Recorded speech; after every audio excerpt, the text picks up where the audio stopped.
জি, ধন্যবাদ শাহরিয়ার অঙ্কুর। বিশেষ করে আজকে কিন্তু লেবাননে একটি ভয়াবহ দিন আমাদের অতিবাহিত করতে হলো। আপনারা জানেন যে 2 মার্চ যুদ্ধ শুরু হওয়ার পর থেকে লেবাননে আজকে সবচেয়ে বড় হামলা কিন্তু পরিচালনা করেছে ইসরায়েল। এমন ইসরায়েলের এই হামলাটি এমন একটি হামলা ছিল যেখানে বলা যায় যে প্রায় 10 মিনিটের ব্যবধানে প্রায় 100টি লক্ষ্যবস্তুতে আঘাত হানেছে এই বিভিন্ন ক্ষেপণাস্ত্র। তার ফলে ব্যাপক ধ্বংসযজ্ঞ এবং প্রাণহানির ঘটনা কিন্তু ঘটেছে। আহ, আমরা মূলত আজ ঘুম থেকে উঠেই একটি সুসংবাদ শুনছিলাম যে যুক্তরাষ্ট্র এবং ইরানের মধ্যে একটি যুদ্ধবিরতি কার্যকর হতে চলেছে।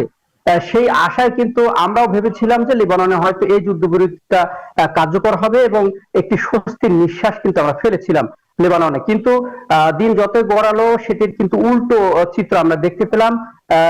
লেবাননে সবচেয়ে বড় হামলা কিন্তু আজকে পরিচালিত করা হয়েছে। লেবাননের স্বাস্থ্য মন্ত্রণালয় যেটি জানিয়েছে যে এই হামলায় প্রায় শতাধিকের বেশি কিন্তু প্রাণহানি ঘটেছে এবং 800-এরও বেশি হতাহত হয়েছে।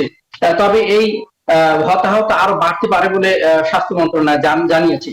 তবে এই হামলাটি সবচেয়ে ক্ষতিকর যে দিক ছিল সেটি হলো, পূর্বে যখন লেবাননে হামলা করা হতো তখন কিন্তু একটি নির্দিষ্ট এলাকা, বিশেষ করে দক্ষিণ অঞ্চল, ওই অঞ্চলটিকেই টার্গেট করা হতো। কিন্তু এবারে হামলাটি হয়েছে লেবাননের বেইরুত সহ গুরুত্বপূর্ণ ঘনবসতিপূর্ণ এলাকাগুলোতে, যেখানে প্রবাসী বাংলাদেশিরাও কিন্তু অবস্থান করছে।